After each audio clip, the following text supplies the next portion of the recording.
네, 안녕하세요. 더블업 시작하겠습니다. 빈센트와 편다송입니다. 지금 9시 26분인데요. 시장 상황 잠시 살펴보고 넘어가겠습니다. 네, 오늘도 코스피 강한 상승세 보여주고 있습니다. 왼쪽 화면 보시면요. 장 시작 후에 8,450포인트까지 갔던 코스피가 지금은 3.25% 상승한 8,309선 지나고 있습니다. 그리고 코스닥은요. 2%대 하락하고 있는데요. 1,148선 지나고 있습니다. 오른쪽 화면 보시면요. 수급 보겠습니다. 어제부터 돌아와준 외국인이 오늘도 매수세를 보여주고 있습니다. 3,500억 원 가량 순매수를 하고 있고요. 기관도 순매수를 하고 있습니다. 오늘 개인이 6,700억 원 가량 순매도를 하고 있는 모습입니다. 네, 종목 보시면요. 삼성전자와 하이닉스가 급등하고 있습니다. 오늘 출시된 단일 종목 레버리지 영향으로 수급이 쏠린 것으로 풀이가 되는데요. 각각 삼성전자 5%, SK하이닉스 7.7% 상승하고 있습니다. 그리고 삼성그룹주와 SK그룹주들도 함께 좋은 모습 보여주고 있습니다. 삼성생명이 5%대 상승하고 있고요. 삼성물산 3.9% 상승하고 있습니다. 그리고 SK스퀘어가 9% 상승하고 있고요. 그리고 SK도 6%대 상승하는 모습 보여주고 있습니다. 그리고 아래쪽 보시면요. LG이노텍이 차세대 반도체 기판 기술을 선보인다는 소식에 3.4% 상승 중입니다. 네, 오늘 코스피가 좋은 흐름을 보여주고 있는 시장인데요. 이 8,000피를 넘어서 이제 또 그 다음을 바라봐야 하잖아요. 만스피 전망 어떻게 바라보고 있고 투자 어떻게 해야 하는지 하나증권 리서치센터 글로벌 투자 분석실 총괄하고 계시는 이재만 실장님과 함께 이야기 나눠보겠습니다. 어서 오세요. 어서 오세요. 안녕하세요. 드디어 오셨습니다. 그러니까요. 화제 자, 실장님. 네. 너무 가파르게 올랐다라는 우려가 있는데 네. 그래도 아직 얼마 전에 전망치를 내셨죠? 10,000포인트 넘게. 예. 어떻습니까?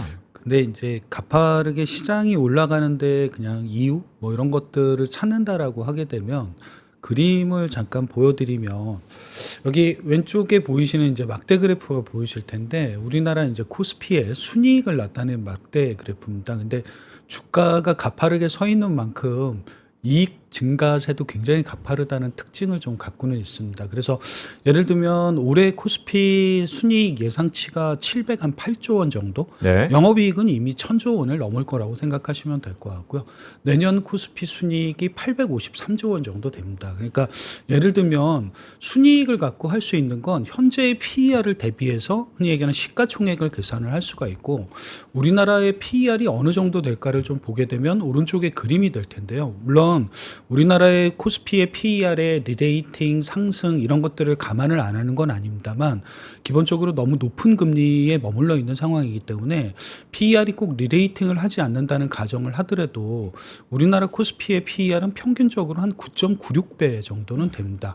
그러면 현재 7.7배 정도 수준의 PER이 조금 올라갈 수 있다는 가정들 이런 것들이 좀 어느 정도 성립이 될 것 같습니다. 그러면 되게 좀 단순하게 이제 아까 말씀드렸던 올해 순이익보다는 내년 순이익을 반영을 하는 게 시장의 특성이라고 생각을 하신다라고 하게 되면 네. 가장 이제 상단을 계산할 때의 방법은 아까 보셨던 내년 순이익 853조 원에 코스피의 평균 PER 9.96배 정도 곱하시게 되면 시가총액이라는 게 계산이 될 테고 시가총액은 여기 두 번째 막대 그래프 보시게 되면 코스피 시가총액은 8,500조 원 정도로 추정이 가능하게 됩니다.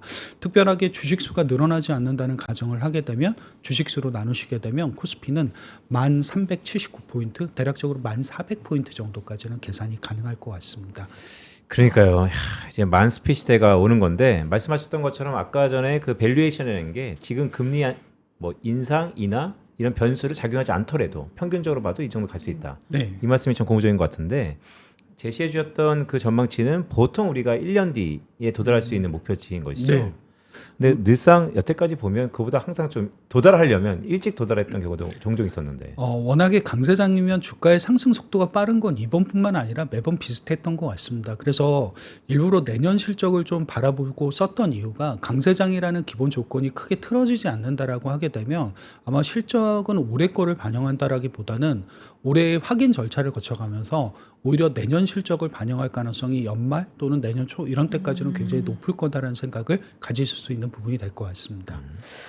근데 이럴 때일수록 이 강세장의 종료 시그널도 함께 봐야 된다는 생각이 드는데요.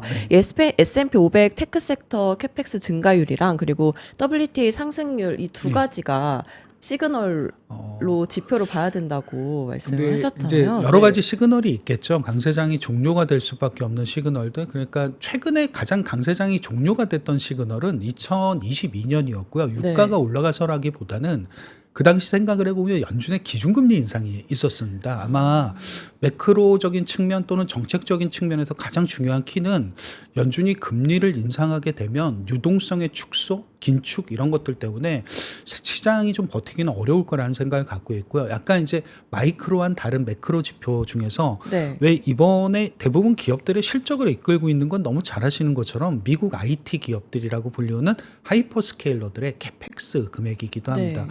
올해 예상치가 7,500억 달러 정도, 내년 예상치가 1조 달러 정도의 이제 캐펙스의 증가율을 금액을 갖게 되는데 잠깐 이제 증가율 데이터를 잠깐 보여드리게 되면 현재 그래서 미국 IT 섹터의 캐펙스 즉 투자 증가율은 대략적으로 YOY 변화율이 80% 정도 수준에 가깝습니다. 물론 이게 추가적으로 조금 더 높아질 수 있는 개연성 이런 것들은 연내에 좀 더 있다라고 보시면 될 것 같고 대신 이게 유가라는 게 어쨌거나 지금은 비용으로 인식이 될 수밖에 없으니까 유가의 상승률도 이제 따져보실 필요가 있겠죠. 대략적으로 WTI를 100불 정도로 놓고 기준으로 삼는다라고 하게 되면 현재 유가 상승률은 YOY 즉 전년 동월 대비 기준으로 대략적으로 한 70% 정도 내외에 가깝습니다. 그러면 아직까지는 캐펙스 증가율이 유가 상승률을 좀 압도하고 있기 때문에 기본적으로 실적이 더 좋아질 수 있는 가능성, 비용을 상쇄할 수 있는 가능성은 충분히 더 있다라고 보시면 될 것 같습니다. 대신 이게 하나 좀 조심하셔야 될 부분이 결과적으로 YOY 변화율이기 때문에 언젠간 기저효과가 소멸이 되게 되면 이게 자연스럽게 좀 하락세로 전환할 수밖에 없을 것 같습니다.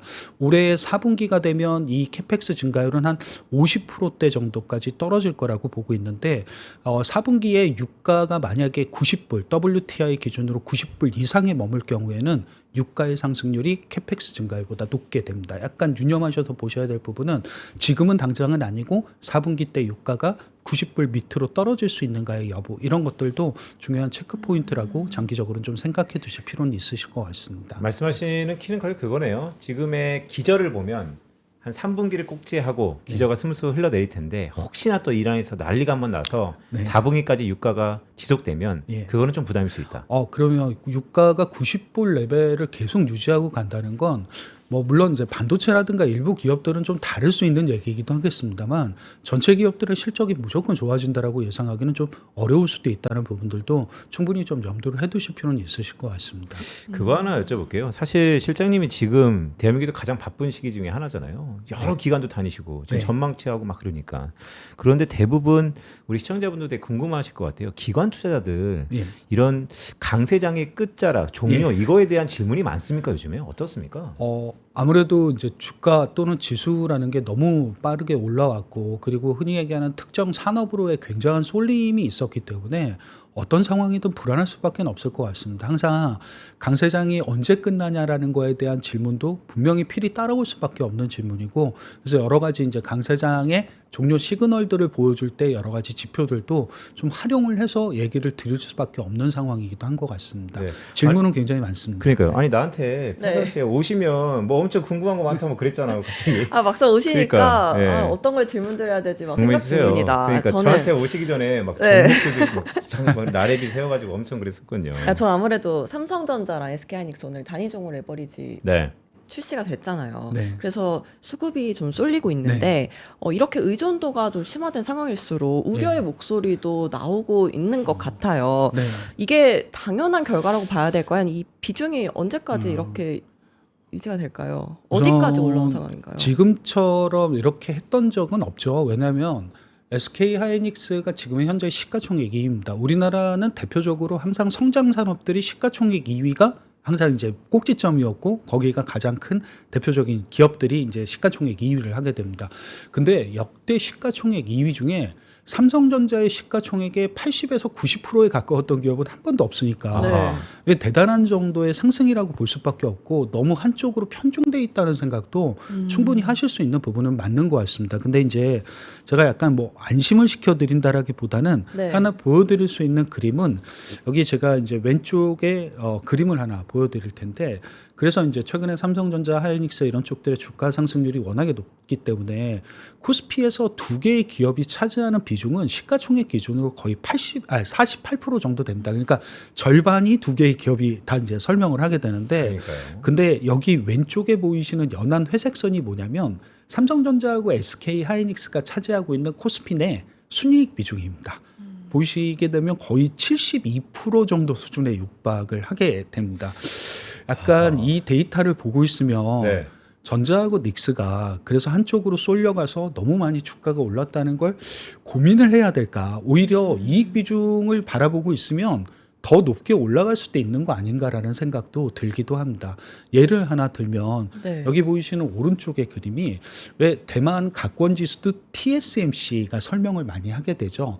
근데 TSMC라는 한 기업이 차지하고 있는 시가총액 비중이 여기 보이시는 것처럼 대략적으로 44% 정도 수준입니다. 근데 보시게 되면 TSMC가 대만 가권 지수 안에서 차지하는 이익 비중은 43% 정도 수준입니다. 그러니까 어떻게 보면 이게 꼭 페어밸류라는 의미보다 이익 비중만큼 시가총액 비중을 갖는 건 굉장히 일반적일 수도 있다라고 보시면 될 것 같아요. 전자하고 삼성전자하고 하이닉스는 이런 측면에서 보게 되면 아직은 좀 주가가 이렇게 더 올라갈 수 있는 여지 이런 것들도 좀 생각을 해보실 수 있는 그림이 될 것 같습니다. 주가가 많이 올라가서 불안한 거에 대한 약간 이제 심리적인 위안을 드릴 때 쓸 수 있는 차트가 될 것 같기는 합니다. 네. 근데 만약에 네. 실제로 시총이 삼성전자와 하이닉스 시총이 바뀌게 되면 그때는 어떻게 해야 되나요? 그게 아마 이제 대표적으로 생각을 좀 많이 하시는 사례가 뭐냐면 이게 흔히 얘기하는 주가가 너무 과열됐다라는 평가 방법들을 좀 쓸 때 아까 말씀드린 흔히 얘기하는 강세장의 종료 시그널이 뭐 연준이 기준금리를 진짜 인상을 한다든가 네. 아니면 예를 들면 흔히 얘기하는 WTI의 가격 상승률이 모든 투자 증가율을 압도해 버린다든가 이런 것도 있겠습니다만 그림을 잠깐 하나 보여드리게 되면 네. 왜 지금하고 가장 비교되는 그 흔히 얘기하는 투자의 붐이 있었던 시대가 닷컴 투자 붐이 한번 있었죠. 그때가 아시는 것처럼 1990년대 후반에부터 진행을 하게 됩니다. 근데 그 당시 주가의 정점이 언제였냐면 2000년 3월 달이 이제 나스닥의 주가 정점을 만들고 그때 버블이 붕괴되기 시작을 했던 시발점이 되기도 했었습니다. 잠깐 그때로 돌아가서 좀 생각을 해볼 수 있는 내용은 뭐냐면 그때 당시 S&P 500에서 시가총액 1, 2위를 다투고 있었던 기업은 마이크로소프트, 저기 보이시는 GE, 지금은 GE 에어로스페이스로 이름을 바꾼 기업인데 GE였었죠. 근데 2000년 3월 27일에서 28일 이틀간 시가총액 1위 기업이 잠깐 바뀌었습니다. 여기 보이시는 시스코 시스템즈라는 그때 당시 IT 하드웨어에 가까운 기업이 이제 흔히 얘기하는 시가총액 1위로 등극을 하게 됩니다.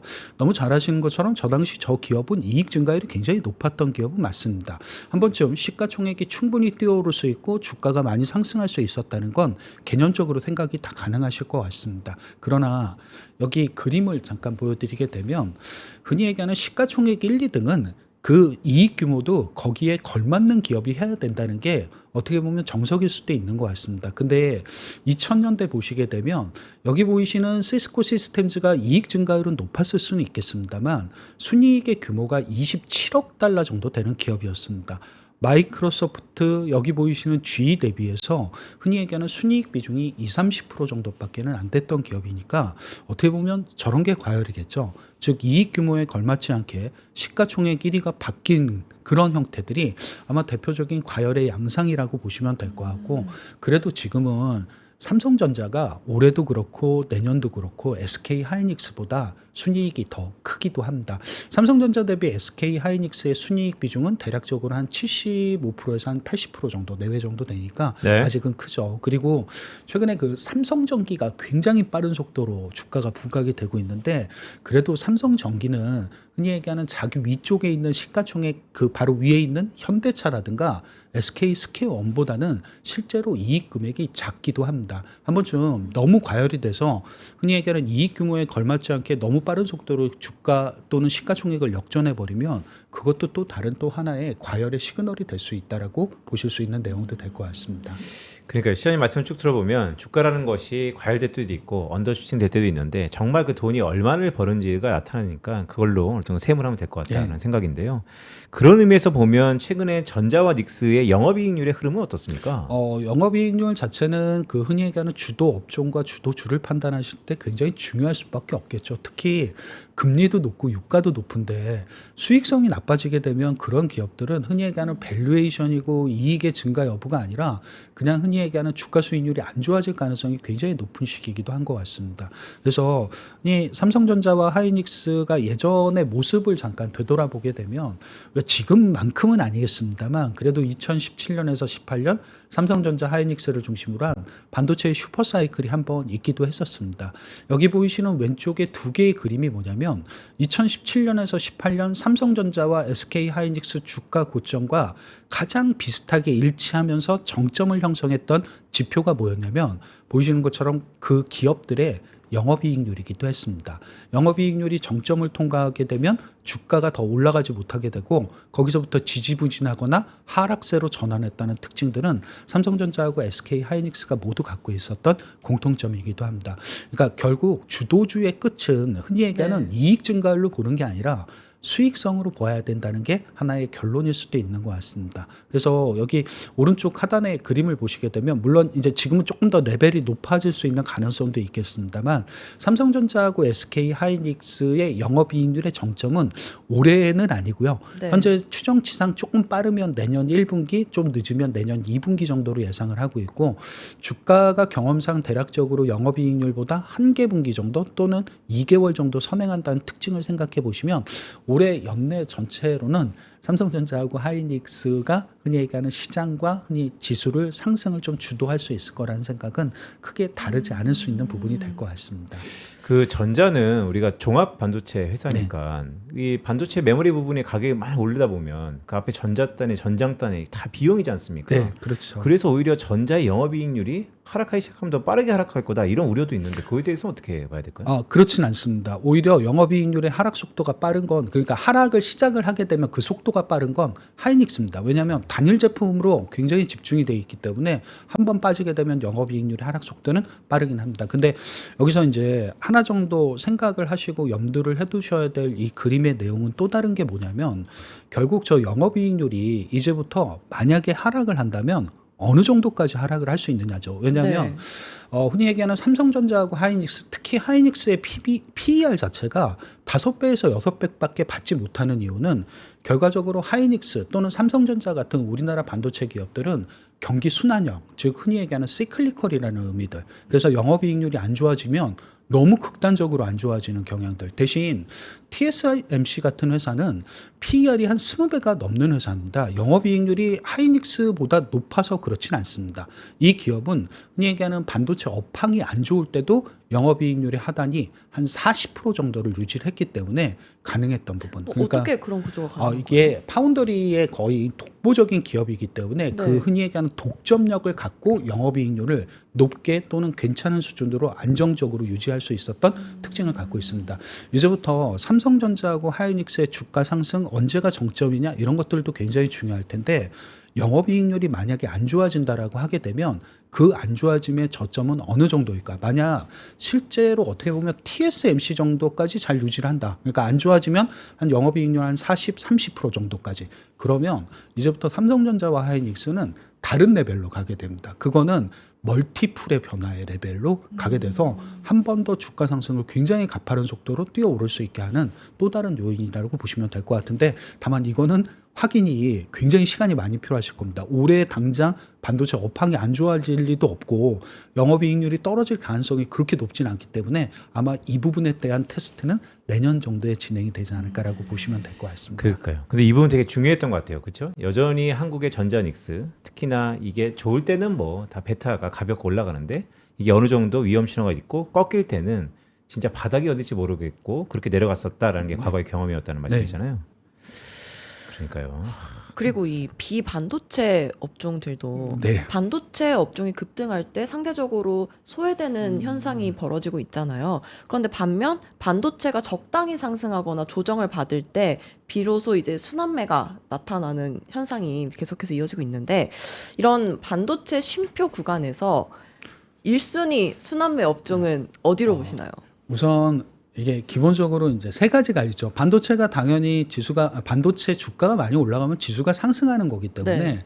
그림을 보시게 되면 대부분 다 다른 업종들도 다 같이 동반 상승을 하게 됩니다. 근데 문제가 뭐냐면 아무도 반도체를 이기질 못한다는 네. 거죠. 그래서 반도체가 어떻게 되느냐에 따라 이제 순환매를 어떻게 돌리느냐에 그 고민이 생기게 되는데 우선 반도체 업종 지수가 하락을 하게 되면 그러면 이제 순환매가 돌겠냐라고 하는데 그렇지는 않습니다. 반도체 업종 지수가 하락을 해버리게 되면 주가 지수 자체가 마이너스이기 때문에 순환매 돌기가 좀 쉽지가 않고요. 네. 오히려 반도체가 좀 적당히 상승한다는 의미, 약간의 뭐 이격 조정, 차익 실현이 나타나게 되면서 약간 보합 정도, 주간 정도의 수익률을 머문다라고 하게 되면 거기서 이제 반도체보다 수익률이 높은 업종들이 발생을 하게 되고 아마 이게 반도체 순환 업종들로 보시면 될 것 같습니다. 최근에 대표적으로 2차 전지가 여기에 해당을 하게 되죠.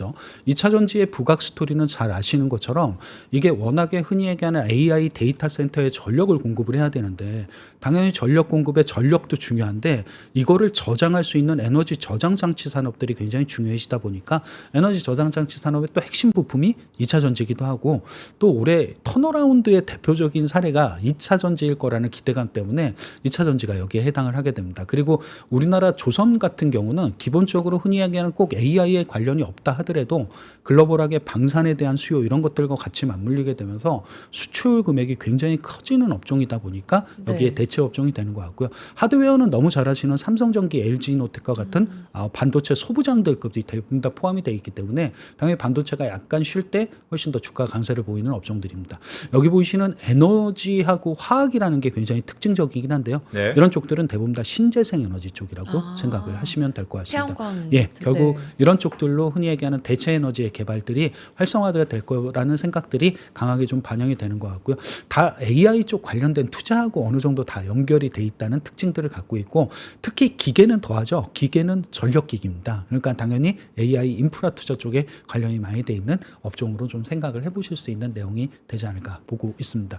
철강이 여기 들어가 있는 건 그 포스코 때문에 2차 전지하고 좀 연결고리가 있어서 같이 좀 여기에 들어가 있다라고 보시면 될 것 같습니다. 맨 오른쪽에 반도체는 뭐예요? 이 반도체가 네. 5% 이상 상승을 하게 되면 아까 그림 보여드렸던 것처럼 전체 업종이 반도체보다 못하게 되는데 반도체가 대략적으로 보합에서 한 네. 4% 정도 상승을 했을 때 그러니까 수익률 의 평균이 한 2% 정도 됐을 때 이거보다 더 높았던 아하. 업종들을 보시면 될 것 같습니다. 약간 그러니까요. 순환매 업종들입니다. 솔림이 살짝 누그러졌을 때 네. 시세를 냈던. 네. 근데 공교롭게 또 오늘 전자닉스 단위 종목 레버리지가 나와갖고 네. 저 계속해서 4% 이상 되는 거 아닙니까?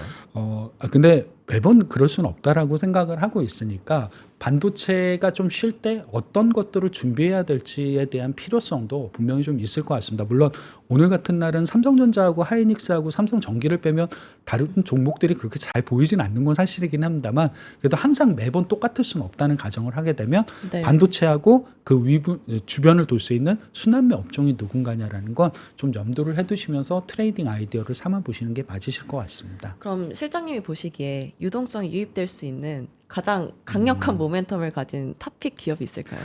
우선 뭐 네. 삼성전자, 하이닉스를 빼고 말씀을 드려야 네. 되니까요. 그 기업들은 워낙에 제가 뭐 얘기 안 해도 유동성의 유입, 관심도, 외국인의 매수 이런 것들이 집중될 수밖에 없으니까요.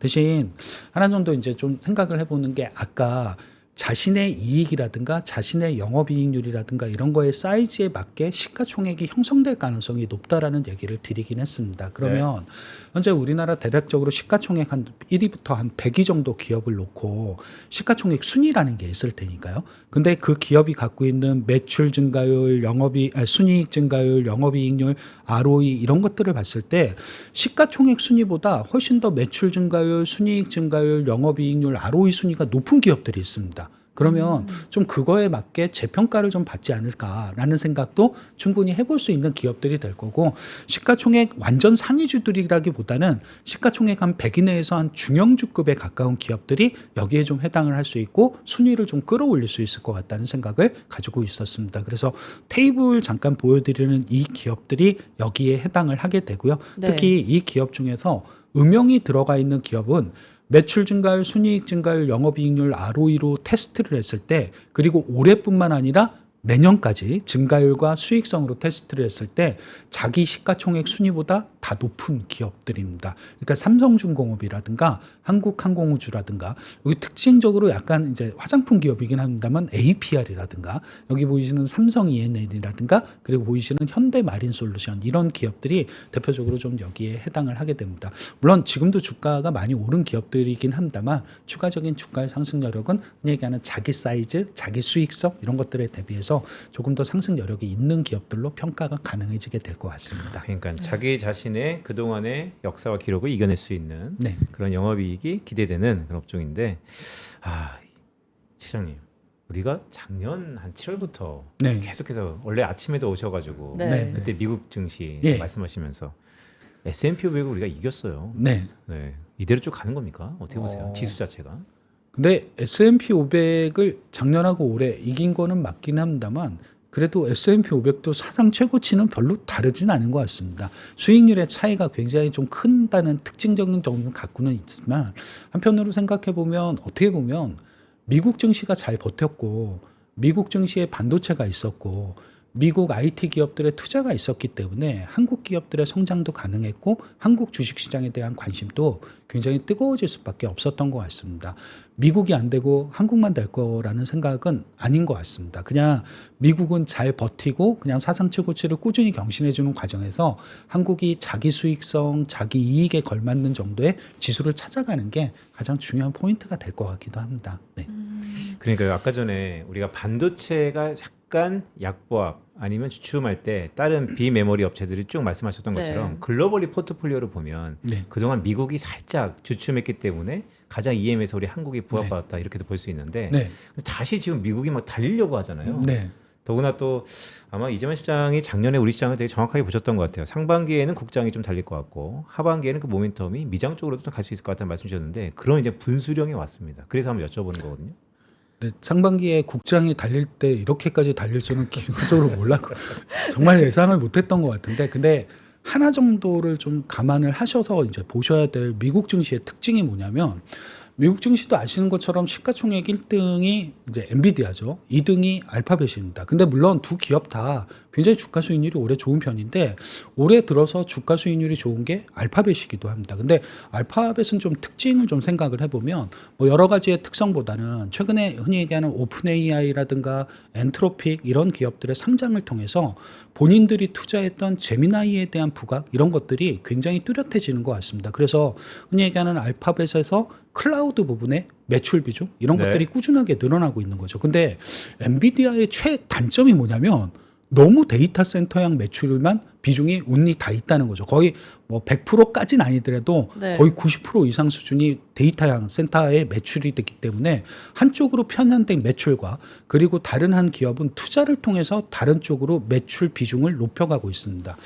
누가 더 매력적으로 보일 거냐라는 건 알파벳이 될 가능성도 앞으로 충분히 있는 거죠. 반도체가 너무 달려왔기 때문에 그 과정에서 소외된 약간의 소프트웨어가 그 자리를 조금 더 대체할 가능성도 충분히 있다라고 보여지게 됩니다. 근데 문제는 뭐냐면, 알파벳이 만약에 시가총액 1위로 미국 증시에서 등극을 한다면, 그러면 한국 시장은 별 수혜가 없습니다. 기본적으로. 왜냐하면 그거하고 견줄 수 있는 정도의 뭐 특별히 한국의 AI 관련된 소프트웨어 기업이 있다거나 이런 것까지는 아직까지는 아니기 때문에 네. 오히려 그쯤 되면 한국이 의외로 쉴 수도 있다는 생각을 해볼 수 있는 약간 추론적인 내용이긴 합니다만, 가능성을 좀 두고 보실 수 있는데요. 아직은 물론 추월한 건 아니긴 합니다만 한번 좀 생각을 했을 때 발생할 수 있는 형태, 현상이라고도 보실 수 있는 내용이 될 것 같습니다. 그러니까 알파벳 소프트웨어의 밸류체인이 한국에 없네요.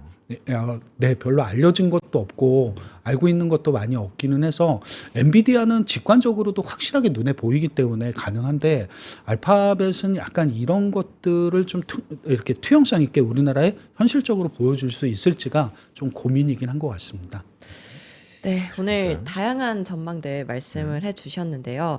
8,000P를 넘어서 만스피까지 가기까지 투자자분들이 어떤 마음가짐을 갖고 어떤 전략으로 투자를 해야 할지 말씀 부탁드립니다. 그러니까 중장기식을 주세요. 네. 왜냐하면 원래 저희 매주 나오셨는데 지금 너무 바쁘셔가지고 이제 진짜 텀을 좀 오랜만에 드렸는데 뵙잖아요. 네. 정말 8,000피 왔고 10,000포인트 제시해주고 계시니까 지금 사람들이 포모가 장난 아닙니다. 이럴 때 한 말씀 주시죠.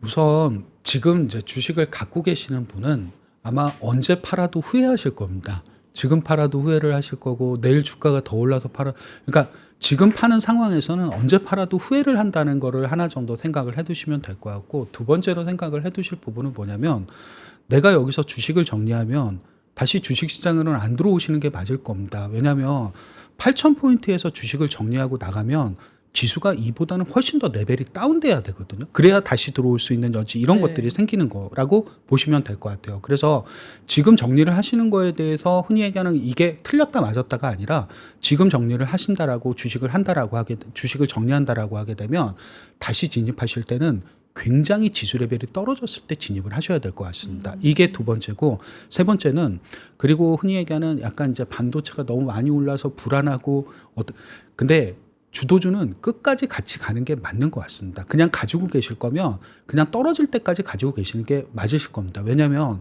한번 주도주가 올라가서 그 폭발적인 상승력도 있습니다만 떨어질 때도 매섭게 떨어질 수밖에 없는데 그 매섭게 떨어지는 과정에서도 주도주는 비주도주보다 덜 떨어집니다. 그러니까 약간 가져가실 때 그냥 주도주를 내가 들고 있고 지금 시장에서 가장 핫한 주식들을 내가 갖고 있다라고 하게 되면 네. 그냥 갖고 끝까지 가시는 게 맞으실 것 같아요. 중간에 한번 수익 실현하고 다시 들어가는 것보다는 그런 거는 끝까지, 굉장히 네. 어렵다고 생각합니다. 본인이 굉장히 전문적인 트레이더가 아닌 이상은 그렇게 하기가 너무 쉽지 않다라는 생각. 내가 산 매수 가격을 항상 생각하시다 보면 그런 매수 타이밍은 쉽게 오지 않는 게 주도주기 때문에 주도주는 한번 가지고 계시면 그냥 장이 끝날 때까지 네. 가져가시는 게 맞으실 것 같습니다. 그러니까요. 이재만 시장 말씀 중에 주도주가 오를 때는 당연히 베타가 네. 크고 떨어질 때도 오히려 비주도주보다도 상당히 덜 떨어진다. 그 말씀이 좀 와닿네요. 자, 하나증권에서 하우스비를 결정하고 계시죠? 이재만 실장과 함께했습니다. 고맙습니다. 네, 감사합니다.